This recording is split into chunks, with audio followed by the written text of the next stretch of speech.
5 दिन की रिमांड पर छांगुर बाबा और नसरीन। ईडी की पूछताछ में भिड़े छांगुर और नसरीन। तो अखिलेश यादव पर बरसे मुख्यमंत्री योगी आदित्यनाथ। यूपी डायरी में आज देखिए 2 बड़ी खबरें। नमस्कार, मैं हूं रजनीश यादव, आप देख रहे हैं लोकमत हिंदी।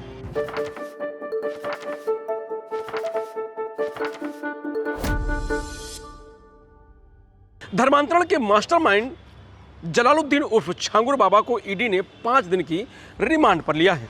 मंगलवार को उससे विदेशी फंडिंग और संपत्तियों को लेकर पूछताछ की गई। छांगुर बाबा ईडी के अधिकांश सवालों पर चुप्पी साधे रहा। कुछ के गोलमोल जवाब दिए। विदेश से हुई करोड़ों रुपए की फंडिंग, बैंक के लेन देन और संपत्तियों से जुड़े सवाल पर बोला, नीतू नवीन रोहरा उर्फ नसरीन से पूछो, संपत्तियां उसी की हैं। छांगुर ईडी टीम को गुमराह करने की कोशिश कर रहा है। अब तक की पूछताछ में लेन देन और फंडिंग की सारी जिम्मेदारी नसरीन पर डाल दिया है। इसको लेकर छांगुर और नसरीन की जमकर बहस भी हुई।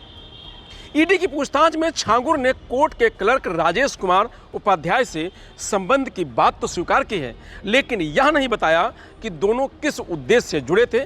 यह भी नहीं बताया कि राजेश उपाध्याय ने उसे किस तरह और किस किस केस में मदद की।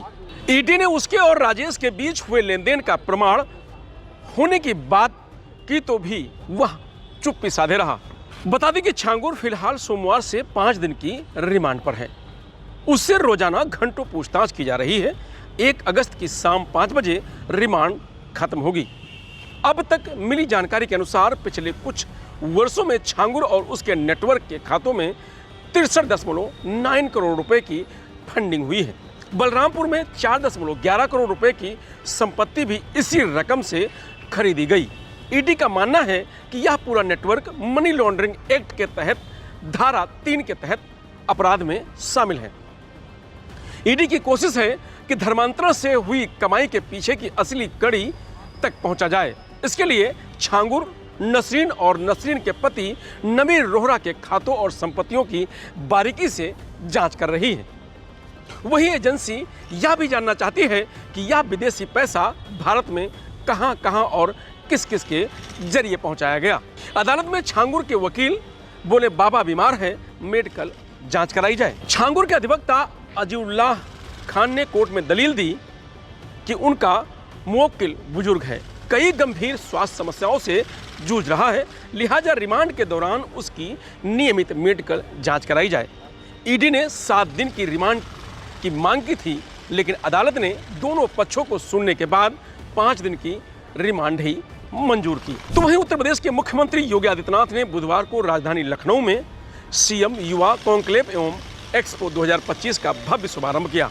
इस अवसर पर उन्होंने मुख्यमंत्री युवा उद्यमी विकास और अभियान के तहत संचालित सीएम युवा योजना को प्रदेश के लाखों युवाओं के लिए रोजगार के स्वावलंबन तक की यात्रा का माध्यम बताया। सीएम योगी ने कहा कि 2017 में जब उत्तर प्रदेश में भाजपा सरकार बनी तो प्रधानमंत्री नरेंद्र मोदी जी के मार्गदर्शन में तैयार लोक कल्याण संकल्प पत्र में वादा किया गया था कि परंपरागत उद्योगों को बढ़ावा देने के लिए विशेष योजना लाई जाएगी।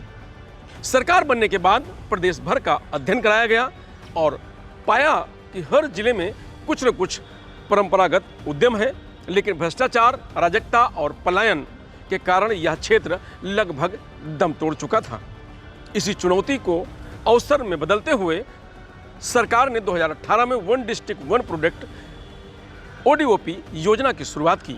यह योजना आज देश में एक ब्रांड बन चुकी है और उत्तर प्रदेश की निर्यात को 86,000 करोड़ से बढ़कर 2 लाख करोड़ रुपए से अधिक कर चुकी है। उन्होंने कहा कि पहले त्योहारों पर चीन का सामान बाजारों में छाया रहता था, लेकिन आज स्थानीय उत्पाद और ODOP गिफ्ट्स हर घर में पहुंच रहे हैं। स्थानीय कारीगर, उद्यमी और हस्तशिल्पी सीधे लाभान्वित हो रहे हैं। इसके साथ ही 2019 में विश्वकर्मा श्रम सम्मान योजना शुरू की गई है, जिसके तहत परंपरागत कारीगरों को प्रशिक्षण, टूल किट और सम्मान दिया जा रहा है। सीएम योगी ने स्पष्ट किया कि जो समाज अपने कारीगरों को सम्मान नहीं देता, उसका भविष्य नहीं होता है। फिलहाल यूपी डायरी में आज इतना ही। कल फिर मिलेंगे नई खबरों के साथ। तब तक आप बने रहिए लोकमत हिंदी के साथ।